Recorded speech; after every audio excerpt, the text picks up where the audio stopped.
I never thought these words would leave my lips. For years they were buried like stones at the bottom of a well, heavy and unmovable. But time has a way of loosening even the deepest chains, and I have carried these chains long enough.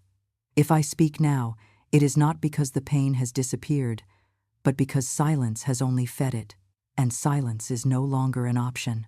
When people imagine a convent, they picture peace-tall arches echoing with hymns, sunlight pouring through stained glass, the quiet rhythm of prayer marking the hours.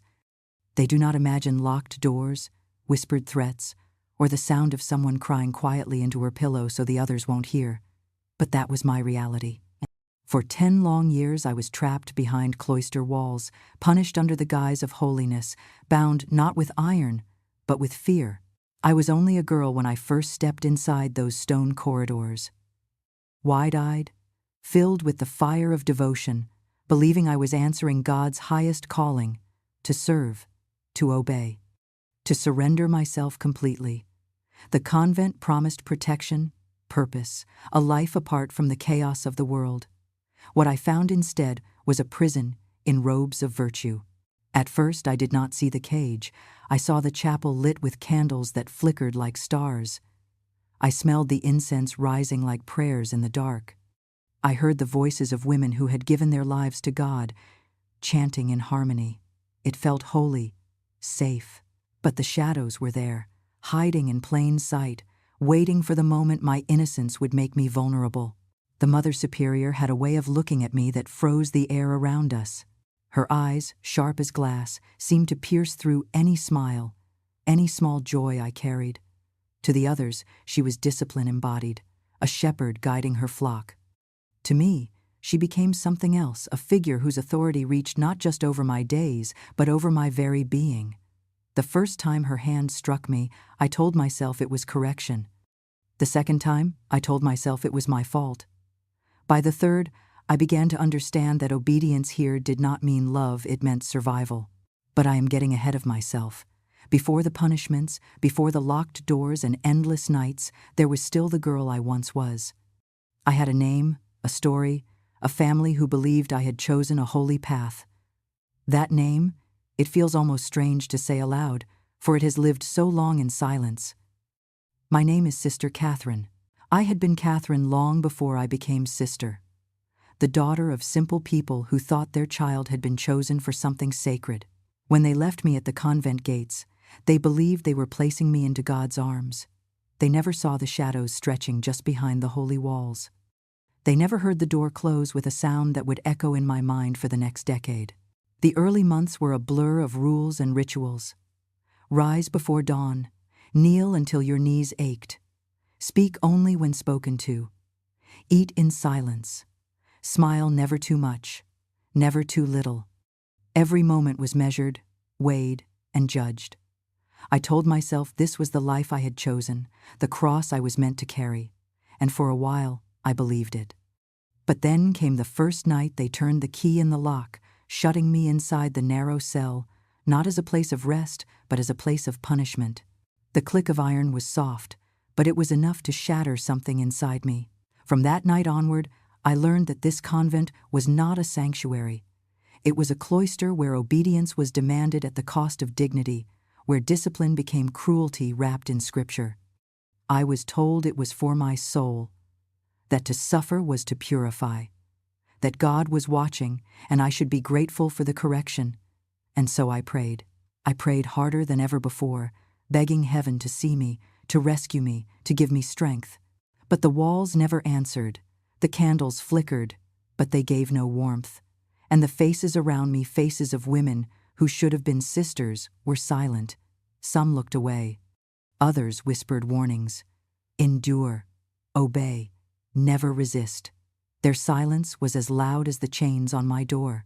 As the months turned to years, the line between discipline and cruelty vanished completely. Days blended into each other, hours of chores, of kneeling until my body shook, of silence that screamed louder than any cry. My youth was swallowed whole by that place. And though I lived, I did not feel alive. It is difficult even now to put into words the weight of that kind of imprisonment. It is not like a prison made of stone and bars. it is subtler, crueler. It convinces you that you are not imprisoned at all, but chosen, that your suffering is holy, that if you question it, the fault is not in those who harm you, but in your own soul. And for a long time, I believed them. But belief has limits. Even the most obedient heart cracks when pressed too far. Even the most silent mouth learns to whisper. Even the most locked door can be opened. And so this is where my story truly begins, with a girl named Catherine, full of faith, stepping willingly into a cloister that would become her prison for 10 long years. And with a woman, the woman I became, who finally found the courage to escape. When I look back on the girl I once was, I can almost see her standing at the threshold of the convent gates, eyes wide with wonder, heart swelling with purpose. That girl was me, Catherine, though I still held only my birth name then. I was not yet sister, not yet cloaked in vows and silence. I was simply a daughter of humble parents who believed their child had been touched by grace.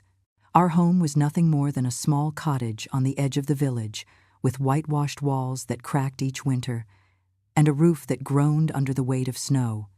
My father worked the fields, his back bent more each season, while my mother sewed late into the night by the light of a single candle. They loved me fiercely, though they had little to give. When the parish priest spoke of the convent as a place where young women could dedicate their lives to God, my parents saw it as a blessing. They believed I would be clothed, fed, and educated, safe behind holy walls. They never imagined those walls would close around me like chains. As a child, I was captivated by the rituals of faith. I would sit in the front pew during Mass, watching the sunlight fall through stained glass, painting the stone floor in colors of heaven. I dreamed of belonging to that world of reverence and stillness. While other girls giggled in the marketplace or whispered about marriage, I pressed flowers into prayer books and sang hymns under my breath while sweeping our small yard. My devotion was genuine. I thought God Himself was calling me. The day I first entered the convent is etched in my memory as vividly as if it happened yesterday. It was late spring. Blossoms clung to the trees, and the air was filled with the scent of earth after rain. My mother smoothed the wrinkles in my plain dress with trembling hands, while my father pressed a kiss to my forehead. His lips lingered there as though he feared letting go. "You are God's now," he whispered, his voice thick with pride and sorrow. I smiled, though I did not understand why his eyes were wet. The gates opened with a heavy creak, and I stepped inside. The courtyard was hushed, the stone walls rising high around me, shutting out the noise of the village beyond. Nuns in black habits walked silently in pairs, their faces solemn, their eyes lowered. To me, it looked like heaven on earth. I did not yet see the shadows in their silence. Those first days were filled with awe. I marveled at the vast chapel with its vaulted ceiling, the rows of wooden pews polished by generations of folded hands, the candles burning day and night. I loved the rhythm of the bells that marked the hours: prime, terce, sext, none, each one calling us to prayer, as though time itself belonged to God. My heart swelled with joy. I told myself I had found my place. But even in those earliest weeks, there were moments that pricked at my innocence, like thorns hidden beneath roses. The Mother Superior was regal in her bearing, tall and stern, her eyes sharp enough to cut through stone. When she first looked at me, I felt both chosen and judged. "You will learn obedience," she said in a voice that carried no warmth. "Here, obedience is love." I believed her, for I knew no reason not to. The rules were many and unyielding. Rise before the sun, fast on certain days, never speak unless given leave, kneel until your bones ached. At first, I accepted each command with devotion, eager to prove myself worthy. I scrubbed floors until my hands bled, recited prayers until my throat went dry, smiled through the hunger of fasting. It was all, I thought, for the glory of God. Yet, in the stillness of night, doubt sometimes stirred. I missed my mother's gentle voice, my father's protective embrace, the scent of home. I would press my face into the coarse pillow and whisper to myself that I had chosen this path, that sacrifice was holy. Those whispers were the only comfort I allowed myself. There were other novices, too, young girls not much older than I was. Some were kind, offering shy smiles when no one was watching. Others were distant, their eyes shadowed with secrets I did not yet understand. We shared the same duties, the same prayers, the same unyielding discipline. But I quickly learned that friendship was fragile here. A careless word, a laugh at the wrong time, even a moment of hesitation could bring punishment. And so, bonds between us were fleeting, broken by fear of notice. I remember one afternoon in particular. The sun poured through the cloister windows, dust floating in golden shafts of light. I was sweeping when a voice, low and urgent, slipped through the silence. "Be careful, Catherine," a novice whispered as she passed. Her eyes darted toward the corridor where Mother Superior stood watching. Too much joy draws her anger. I froze, broom in hand, heart pounding. Joy, I thought. Was even joy forbidden? I pushed the thought away, convincing myself it was only discipline, that every harsh word and stern glance was shaping me into holiness. But part of me began to feel the weight of a truth I did not want to name, that the walls which promised to protect me were slowly closing in. Still, I clung to my faith. Each night, I whispered prayers into the dark, prayers for strength, for humility, for the courage to endure. I told myself that obedience was love, that suffering was sacrifice, that God would see and reward. I told myself these things because I needed to believe them, because to doubt them would have meant admitting I was not in a sanctuary, but in a prison. And so the girl named Catherine, full of dreams and devotion, pressed deeper into the life of the cloister, not yet knowing the cost. The sweetness of those early days did not last. The candlelight that once felt holy began to cast shadows I could not ignore. The convent was meant to be a house of God, but it carried a different weight, one that pressed against my chest and stole the air from my lungs. I began to understand that the cloister was not only a place of prayer, it was a place where obedience could be twisted into chains. The first time discipline turned to cruelty was small, almost easy to excuse. I had lingered too long in the chapel after Compline, kneeling in silence as the last notes of chant faded. I did not hear the bell for retiring. Mother Superior's voice cut through the hush like a blade. "Catherine, why do you linger when the hour is finished?" I stammered, saying I only wished to pray longer. Her hand fell across my cheek before I even finished speaking. The sound echoed in the empty stone hall. "Obedience is greater than sacrifice," she said coldly. "Never forget that." I pressed my burning face into the pillow that night, telling myself it was only correction, that perhaps I had been too eager, but the seed was planted. Each correction that followed grew harsher, until there was no mistaking it for anything but punishment. Chores filled every hour of the day. We scrubbed the stone floors until our knuckles split, hauled water until our shoulders ached, bent in the gardens until our backs screamed. At first I welcomed the work, believing labor was a path to holiness. But soon it became clear. It was not only work, it was control. To falter meant shame. To question meant punishment. To resist meant isolation. One afternoon, I was ordered to carry buckets of water from the well to the kitchen. The buckets were heavy, the handles cutting into my palms. My arms trembled by the third trip, and a little water sloshed over the rim. A sister saw, and by evening the story reached Mother Superior. She called me into the hall, her voice sharp with accusation. "You waste what God provides? You spill like a careless child?" She made me kneel on the stone floor, arms stretched out, holding the very buckets I had carried, filled to the brim again. The weight crushed my shoulders, my arms shaking violently, but her eyes never wavered. "Hold them," she commanded. "Hold them until you learn discipline." My body collapsed long before she allowed me to stop, and I was left on the cold stones, shivering with shame. The punishments grew more inventive as the weeks turned into months. Kneeling in the chapel on bare stone for hours, reciting prayers until my voice cracked. Standing outside in the cold without cloak or shoes, told that humility required discomfort.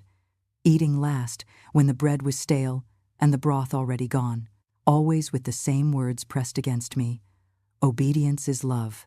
What wounded more than the punishments themselves was the silence of the others. Some sisters looked away quickly, unwilling to see. Others whispered that it was for my own good, that the Mother Superior was shaping me as gold is shaped in fire. A few, with eyes as frightened as mine, only pressed my hand in passing when no one was watching. Those fleeting touches were the only proof I was not entirely alone, but solitude became my closest companion. Each night, as I lay on the narrow wooden cot, I felt the walls closing in tighter. I began to change without even noticing. I spoke less, smiled less, kept my head bowed lower. My steps grew careful, as if even the sound of my own feet might draw reproach. Slowly I was being reshaped, not into holiness, but into submission. There was one evening that marked me more than the others. It was late autumn, and the air was bitter with frost.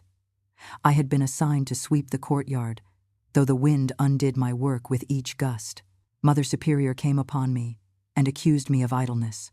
When I tried to explain, her face darkened. "Excuses are the devil's whispers," she said. She ordered 2 sisters to bring me inside, into the narrow chamber that smelled of damp and stone. They shut the door and turned the key. The cell was small, with nothing but a wooden stool and a crucifix on the wall. I sat there through the night, the cold seeping into my bones, listening to the silence press against my ears. Each time I closed my eyes, I heard the click of the lock again. That sound would return to me in dreams for years, soft yet merciless, a reminder that I was no longer free. The next morning, when they opened the door, I stepped out with shaking legs, my lips cracked, my hands numb from the cold. No one spoke to me, no one asked. It was as if nothing had happened.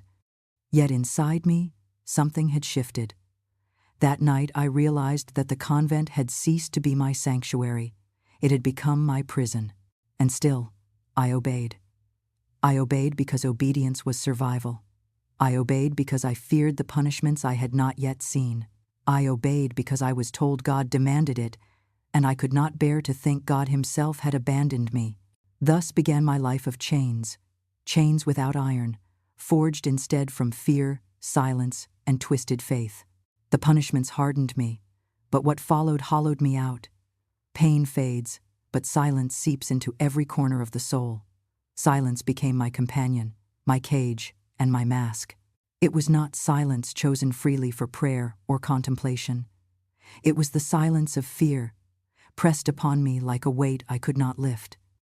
Each time I thought of speaking, of telling someone what was happening, I remembered the eyes of Mother Superior, cold as stone, and the whispers of the sisters who warned me in hurried tones, "No one will believe you.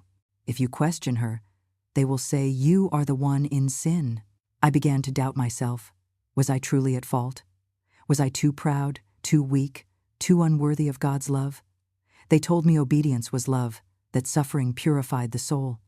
So each time my body trembled with exhaustion, each time tears slipped silently onto my pillow, I asked myself if perhaps this was what holiness required. Perhaps God wanted me broken. The worst moments were not the blows or the long hours of kneeling. The worst moments were when they made me confess sins I had not committed.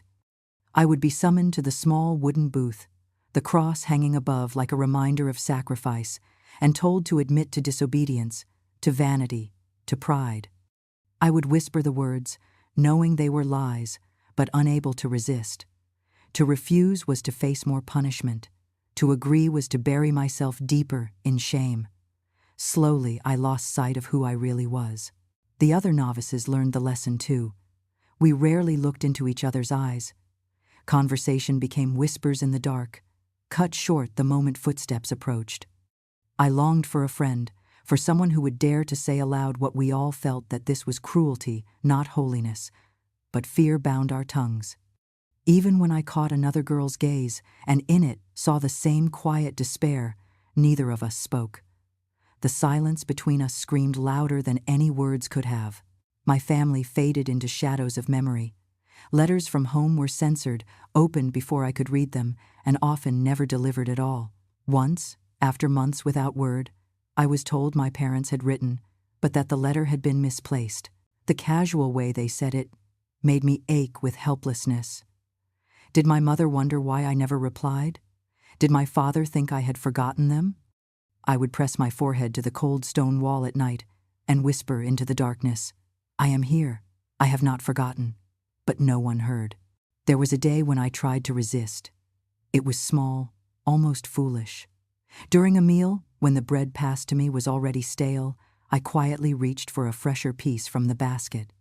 The sharp crack of wood against my knuckles made me cry out. Mother Superior's eyes fixed on me with icy fury. "Greed," she spat. "Ungrateful child. You think you deserve better than what God provides?" The dining hall was silent, except for her voice. Every eye on me, every ear waiting for my answer. But I had none. Words deserted me. I bowed my head, cheeks burning, lips sealed tight. From that day on, I never reached again. My silence grew so complete that even when I was alone, I struggled to speak to God. Prayers slipped into my mind, but never out of my mouth. When I did force the words, they felt hollow, as if they belonged to someone else. The God I had loved, the God I had once believed called me, now seemed impossibly far away. Did he hear me in those locked nights? Did he care? Or had I mistaken his voice entirely? In time, silence became my shield. If I spoke less, I was noticed less. If I made myself smaller, perhaps I would suffer less. I wore the plainest robes, kept my eyes on the floor, hid every trace of who Catherine had been. I cut joy out of my movements, erased laughter from my lips, taught myself to walk like a shadow. It was the only way to survive. But survival has a cost. In burying my voice, I buried myself. The girl who once dreamed under colored glass, who sang hymns with delight, who laughed at her father's gentle jokes, she faded like smoke. What remained was a hollow figure moving through corridors, obeying commands, whispering prayers she no longer felt. The silence within me was not empty. It was heavy, full of unspoken words, uncried tears, unanswered questions. It pressed against my chest until I could hardly breathe. And yet, I carried it, day after day, because I was told it was holy. Because to break it would mean to risk everything. That silence lasted not just hours, not just days, but years. And with each passing year, the lock on my lips grew tighter, until the day my body could bear it no longer. There comes a moment when the body speaks the truth the mouth refuses to utter. For years I had carried the weight of silence, swallowing fear and grief until they lived like fire in my chest. But the body is not endless stone. It cracks. It cries out. Mine did so in ways I could no longer hide. The punishments had grown harsher with time. I was weaker than when I had first arrived, my body thinned by fasting, my spirit hollowed by dread. I stumbled through my chores with trembling hands, but I forced myself onward. To falter was to invite the eyes of Mother Superior, and her eyes were sharper than any lash. One bitter winter morning, I was scrubbing the flagstones in the Cloister corridor. The air was so cold my breath turned white. My hands ached with numbness, and the water in the pail was near to ice. I had been on my knees for hours, my fingers raw, when the brush slipped. The splash echoed. A small pool spread across the floor. The sound was enough. Mother Superior's voice rang out, sharp as thunder. "Careless child, you defile the house of God with your clumsiness." She ordered me to remain on my knees not for minutes, but for hours, until my joints screamed. My legs shook uncontrollably, my vision swam, but I dared not collapse. When I finally did, I woke on the cold stone floor with the taste of blood on my lip. That was only the beginning. Each week seemed to bring a new cruelty. One day I was denied food for speaking too softly when called upon.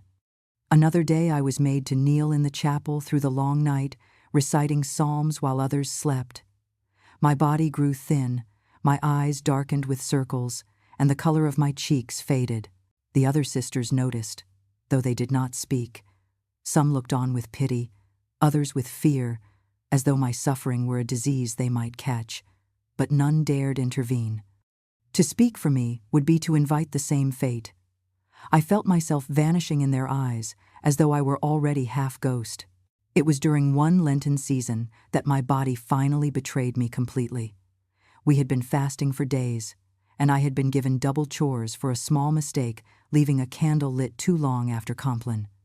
I carried buckets of water back and forth from the well until my arms felt as though they would tear. My stomach churned with emptiness, my knees wobbled beneath me. In the chapel that evening, while the others chanted, I tried to hold myself steady. The air was heavy with incense, the voices rising in solemn song. My vision blurred, the words slipped from my lips, and before I could steady myself, darkness overtook me. I awoke on the cold stone floor, surrounded by whispers. Some sisters leaned over me with frightened eyes. Others stepped back quickly, as if even to touch me might be forbidden. Mother Superior stood at the altar, her expression unreadable. "Weakness," she said at last. "The devil works through weakness." She ordered 2 sisters to carry me to my cell. The door was locked behind me. In the silence that followed, I felt my body burn with fever. My head throbbed, my chest ached, my breath rattled. Each swallow was agony, each movement unbearable. I lay on the narrow cot, whispering prayers that stumbled into sobs. No one came. No hand touched my forehead. No voice offered comfort. I was left to suffer alone, as though my pain were my punishment. Night blurred into day, then back into night. I do not know how long I drifted in and out of fever. At times I thought I heard footsteps outside my cell, but the door never opened. I began to wonder if they had decided to let me die there, silent and unseen, buried by the very walls that claimed to guard my soul. In my delirium, I saw my parents' faces, my mother's soft hands, my father's steady eyes. I heard my name spoken with tenderness. Catherine, not sister, not novice, not sinner. Just Catherine, their child. I clung to that memory as the fever raged. I thought, perhaps this is how it ends. Perhaps the cloister is not only my prison, but my grave. Yet even in that haze, something inside me stirred. A whisper, faint but steady. You must endure. You must live. This is not where your story ends. But my body was not my ally. Each day it grew weaker, my strength slipping away like water through open fingers. When at last the fever broke, I was little more than a shadow of myself. My hands shook even as I tried to lift a spoon. My steps faltered on the simplest paths. My voice cracked when I attempted to pray aloud. I had reached my breaking point, no longer just in spirit, but in flesh. The silence that had lived in me for so long now echoed in my body itself, and it was in that brokenness that the truth could no longer be hidden. For the first time in years, someone outside the walls would be forced to see me. When my fever finally broke, I was no longer the same girl who had entered those cloister walls years before. My body was weak, my spirit thinner still, but my mind, though bruised, had begun to stir with questions I could no longer silence. It was as if the fire of illness had burned away the last of my blind obedience, leaving only a raw hunger for truth. I was permitted to rejoin the others after many days, though my strength faltered at every step. Each chore became a mountain. My hands trembled as I scrubbed. My legs shook as I carried water. Yet I moved because stillness was punished more harshly than frailty. But in those long, quiet hours of labor, I began to notice things I had once ignored. There were whispers in the halls, secretive glances between senior sisters, papers tucked hastily into sleeves when footsteps approached. I had always been too fearful, too broken to question such things. But now, weakness had given me a strange kind of strength. I could no longer look away. One evening, after Compline, I lingered in the chapel longer than the others. The flicker of candles cast shadows across the marble floor, and the silence pressed heavy against my ears. As I turned to leave, I noticed a small bundle left on the bench near the altar parchment tied with a faded ribbon. I hesitated, my heart pounding, then reached for it. My hands trembled as I untied the knot.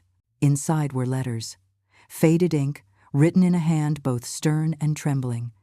They were not prayers nor psalms, but confessions, words of pain, of doubt, of despair. They spoke of punishments endured, of loneliness sharpened into madness, of voices silenced beneath the guise of obedience. The words felt alive, echoing my own suffering. I clutched them to my chest and hurried back to my cell, careful to keep the bundle hidden beneath my cloak. That night, by the faint light of the moon through the narrow window, I read them all. They told stories of girls before me, novices who had entered with dreams of serving God but found only chains. Some spoke of being locked away for days without food. Others of being struck until they could no longer stand. One letter, written in a hand so unsteady it barely held together, ended with the words, "If you read this, know you are not alone." Tears blurred my vision. For the first time, I realized my suffering was not singular. It was part of a cycle, an inheritance of silence passed down from one broken girl to the next. The walls of the cloister were not holy shields but prison stones, holding generation after generation captive. In the days that followed, I searched quietly for more. A loose floorboard in the sacristy revealed scraps of parchment hidden beneath, letters torn and incomplete. In the laundry room, behind stacks of linen, I found another bundle, this one stained by water. Each discovery fed the fire growing inside me. My life had been stolen, yes, but I was not the first. And if I did nothing, I would not be the last.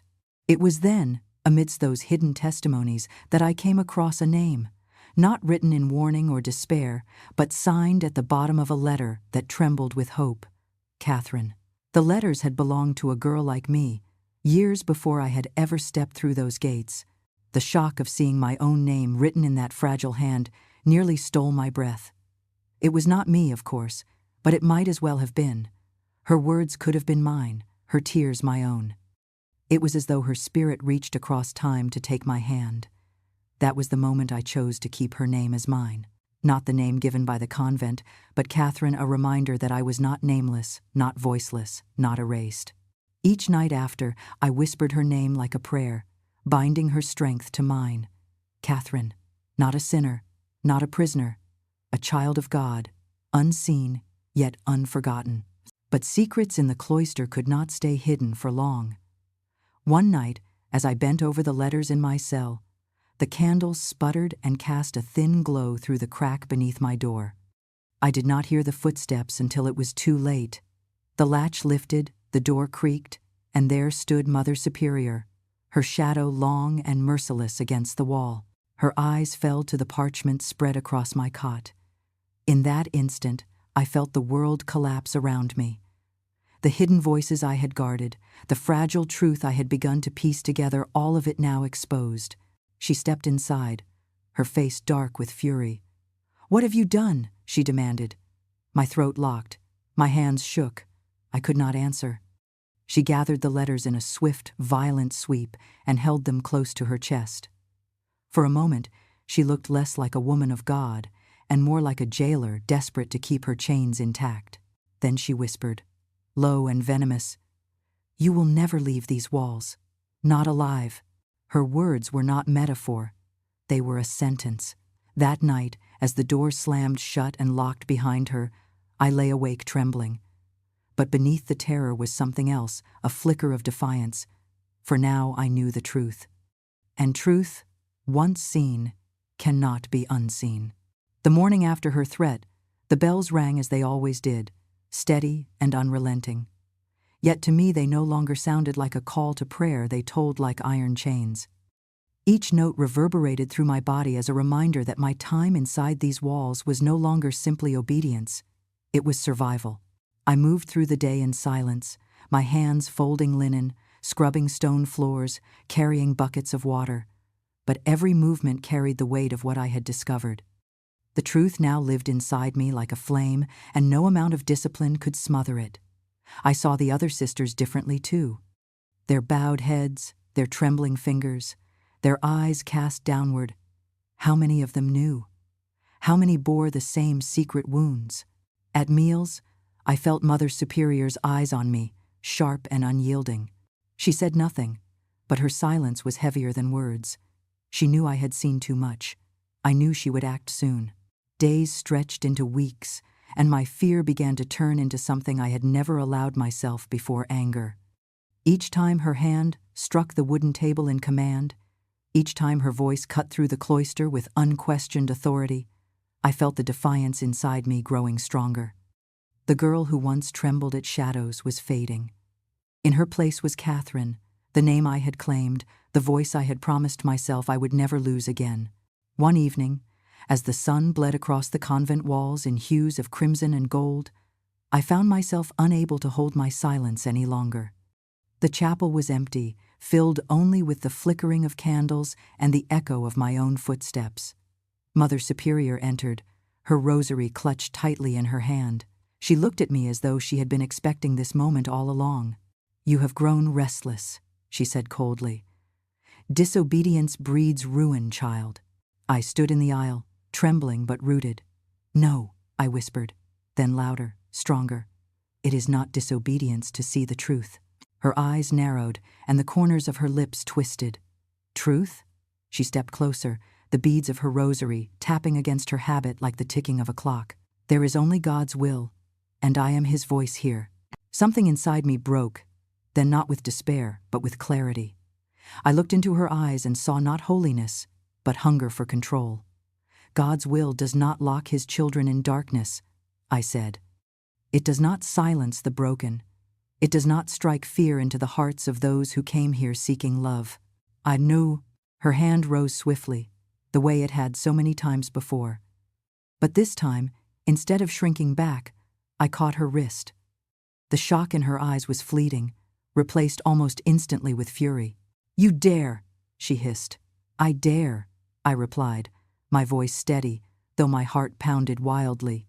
"Because Catherine dared before me, and others will after me. You cannot bury every voice." For a moment, the silence was unbearable, the air heavy with the clash of our wills. Her face twisted with rage, but I did not release her wrist. In that instant, I knew that even if punishment followed, even if worse awaited me, I had already won something. She could strip me of food, of rest, of freedom, but she could not take the truth from my tongue.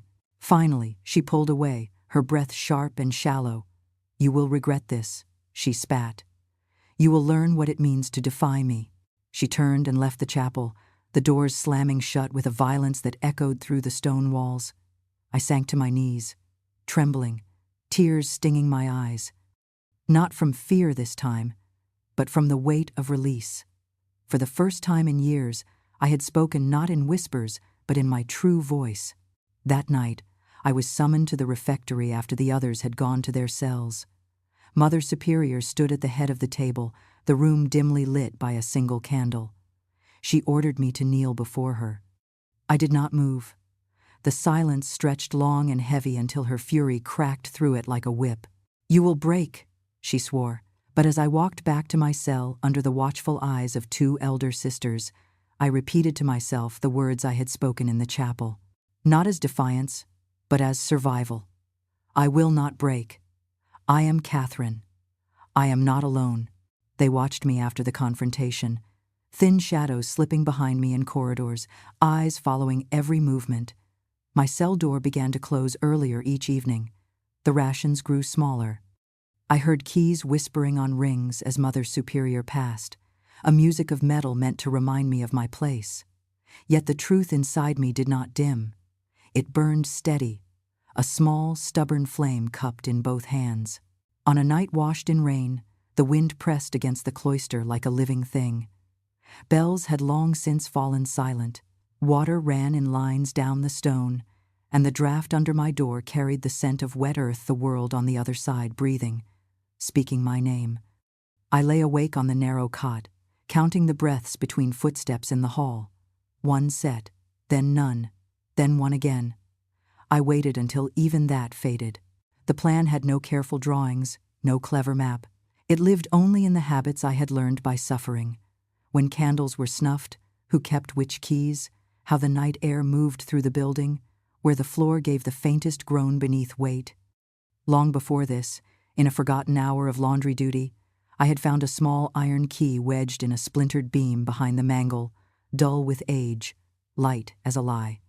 I'd hidden it in the hem of my cloak, with stitches so tiny even my own fingers had trouble finding them. That night, my fingers found them. I rose without lighting my candle. Bare feet, slow steps. I pressed my palm to the door to feel for life beyond it. The corridor exhaled only rain and silence. I slid the bolt back, then tried the key. It turned with a sound like a prayer finally uttered. The cloister at night is a country of shadows. I learned to walk by them, between them. I passed the refectory and the long tables where my hunger had been tested, the chapel where my knees had engraved their sorrow into the stone. In the sacristy, a crucifix gleamed faintly. I bowed my head once not to the walls, but to the one who had never left me even when I could not feel him. At the end of the north hall stood a door most sisters forgot existed, a postern used only by delivery men in storm and snow.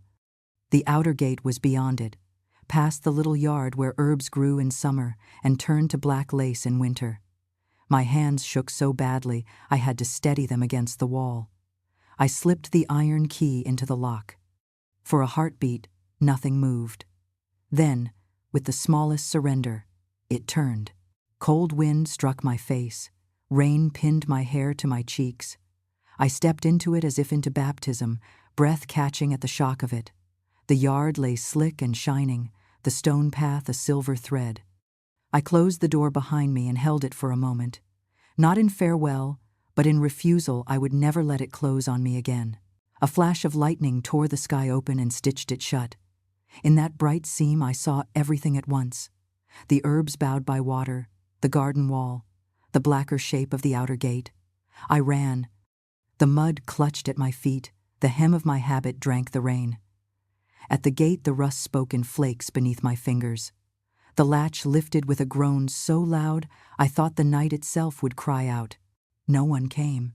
Beyond the wall, the road waited not the smooth certainty of cloister stone, but a living ribbon, breathing puddles, carrying the smell of leaves and horse and chimney smoke.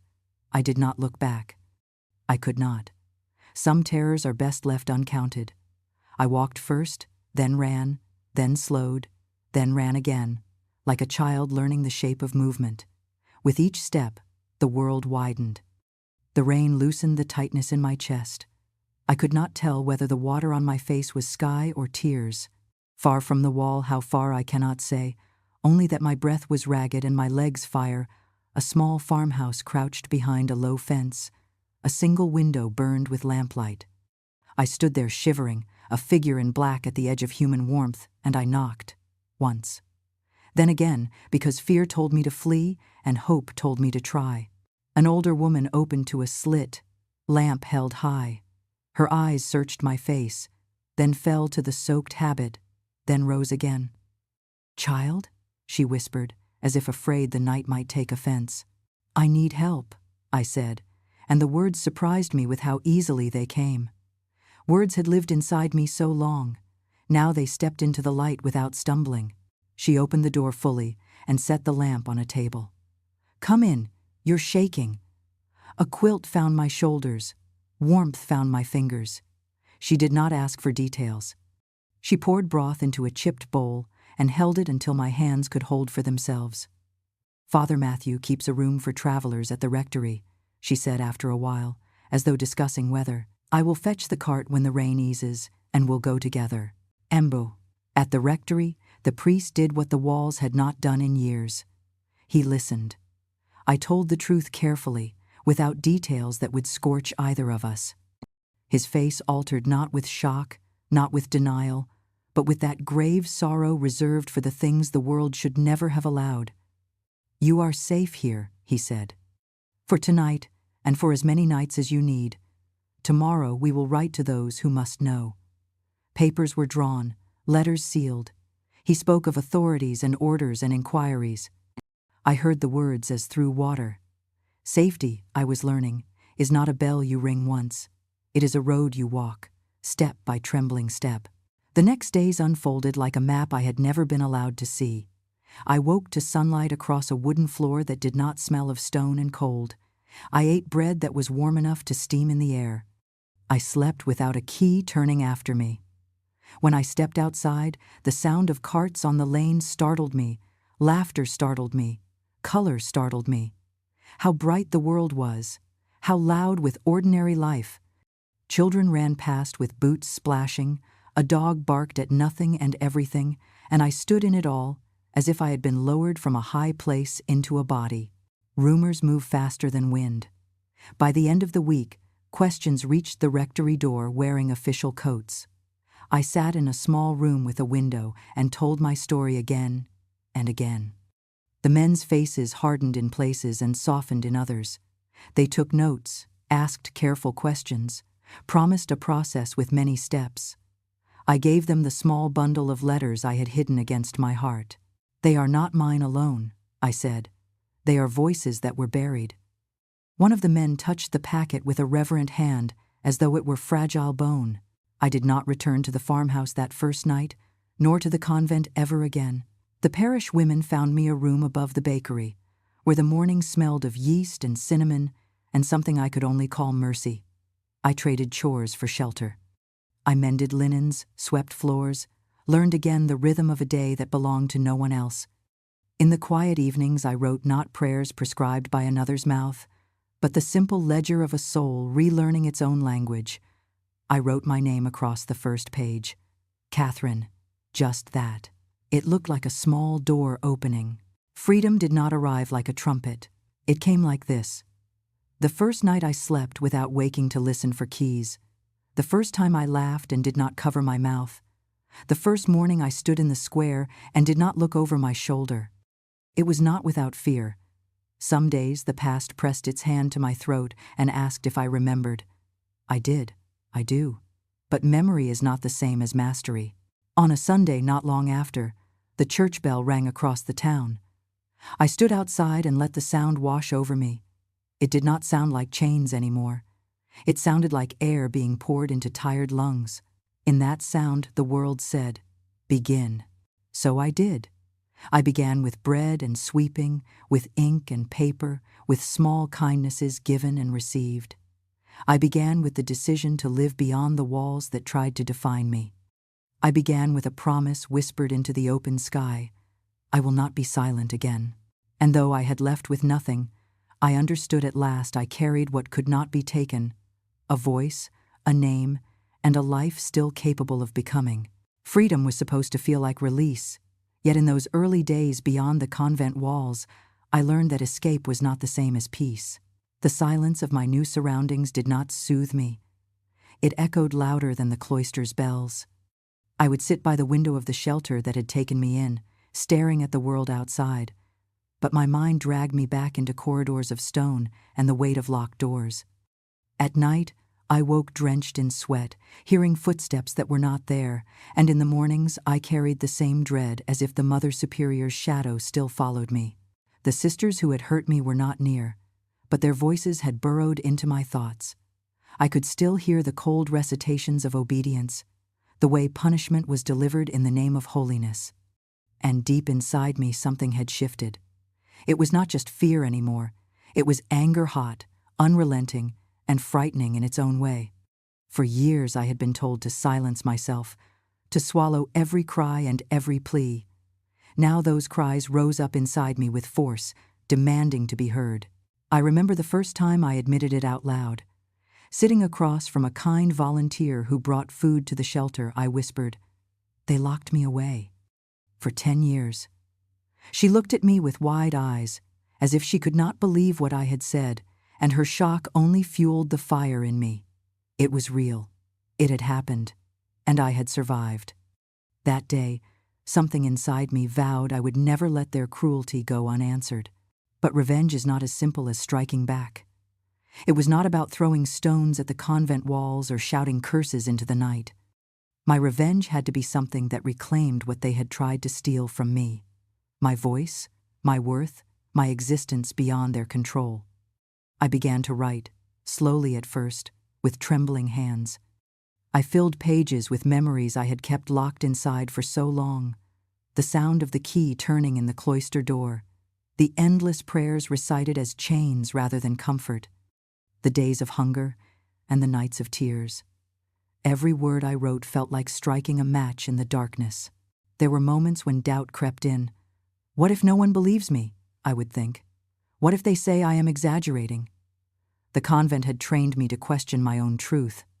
But whenever I felt my resolve falter, I would close my eyes and see the faces of other young women I had glimpsed in the shadows of those halls, their eyes hollow, their voices stolen. They deserved someone to speak. If I stayed silent, their suffering would remain buried. That realization gave me the strength to keep going. I also sought out others who had lived under the convent's grip. Through hushed conversations and discreet meetings, I learned I was not alone.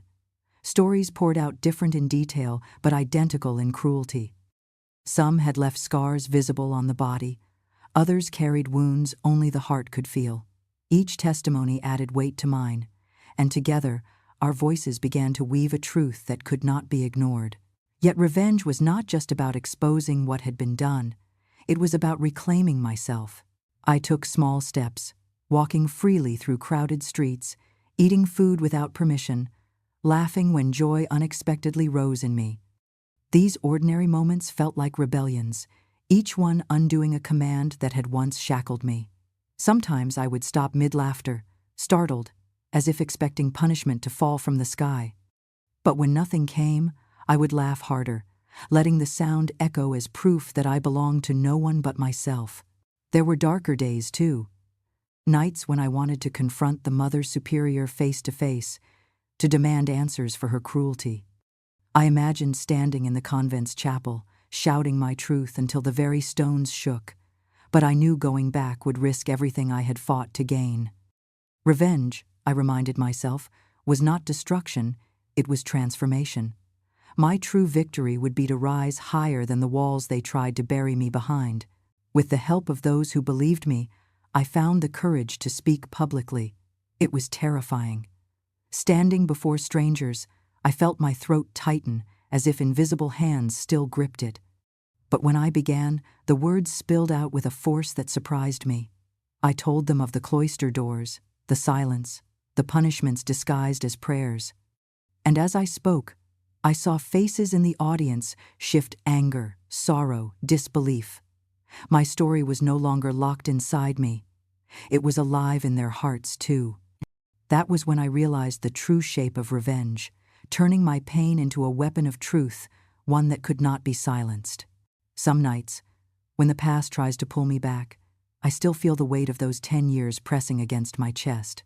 But then I remember that I walked out of those walls alive, carrying scars that became stories, and stories that became strength. The convent had tried to erase me. Instead, they carved into me a fire that now refuses to go out. This was the revenge within me, not hatred, but resilience, not violence, but the unyielding act of surviving, speaking, and living fully. For every day I breathe freely, every word I dare to write, and every truth I dare to share, I strike back against the silence they forced upon me. And though they may never answer for their sins in this life, I know the truth has escaped with me, and it will echo far beyond those cloistered walls. When I first stepped beyond the convent's gates, I thought my story ended there. I imagined freedom would be the final chapter, the last page closing on a book of suffering. But in time, I discovered freedom is not an ending, it is only the beginning. What awaited me was not peace handed neatly into my hands, but a long road of healing, filled with bends, climbs, and the slow work of stitching myself whole again. In the early months, I struggled to trust even the kindness around me. A gentle word made me flinch. A closed door quickened my breath. A raised voice sent shivers through me. I realized the convent had trained me to live in constant defense, expecting cruelty at every turn. Healing meant unlearning those reflexes, step by fragile step. Some days I failed and felt dragged backward, but then I would remind myself, even falling was proof that I was walking free. I began to find strength in telling my story, not just once, but many times. Every retelling loosened the grip of silence that had ruled my life for a decade. Each time I stood before strangers or wrote another page, I was no longer only speaking for myself. I was speaking for the countless women whose voices had never been heard. Slowly, I saw how my pain could become a lantern, casting light where shadows had long prevailed. The world outside the convent was not perfect, but it offered me something I had never known: choice. I could choose where to walk, whom to trust, when to speak, and when to remain quiet on my own terms. Choice became sacred to me, more than any ritual I had ever performed. I protected it fiercely, reminding myself that every decision, no matter how small, was a declaration that I was alive, free, and no longer owned by those who once held the keys. As the years passed, I turned my attention to others who bore wounds like mine. I volunteered at shelters, sat beside broken souls, and listened to stories that mirrored my own in painful detail. Some women trembled as they spoke, others could not find the words at all, but I understood their silence. I knew what it meant to carry a storm inside your chest. To them, I offered not pity, but presence. "You are not alone," I would say. "Your voice matters." In helping them, I found pieces of myself returning, fragments I thought had been lost forever. There were times I returned in thought to the cloister, wondering what had become of the walls that once caged me. Did new footsteps echo down those same corridors? Did another girl kneel in the chapel, believing suffering was the price of holiness? The questions haunted me, but they also fueled my resolve. If even one life could be spared the silence I endured, then my survival would mean something greater than my own story. With encouragement from friends, I gathered my writings into a memoir. Putting my life into words on a page felt terrifying, as though I were exposing wounds still tender. But as the book spread, I received letters from strangers, men and women, young and old, telling me how my story had given them courage to confront their own hidden chains. Some had left abusive homes, others walked away from toxic faiths, still others found hope after decades of silence. Their words became a chorus around me, reminding me that pain, when spoken, can ripple outward into healing far beyond ourselves. In quiet moments, I often sit by the window, sunlight pouring across my hands, and think of the girl I once was, the one locked away, counting days by candlelight, believing the world had forgotten her. I wish I could reach back through time and whisper to her, "Hold on. You will walk free. You will have a name, a voice, a future." And though I cannot change her suffering, I honor her by living the life she once only dreamed of. Healing has not erased the scars. They remain etched into me. But I no longer see them as marks of shame. They are proof of survival, reminders that even in the darkest cloister, the human spirit can endure. Where once I saw only brokenness, I now see resilience. Where once I felt only silence, I now hear the strength of my own voice. I carry no illusions that justice in this world will ever be complete.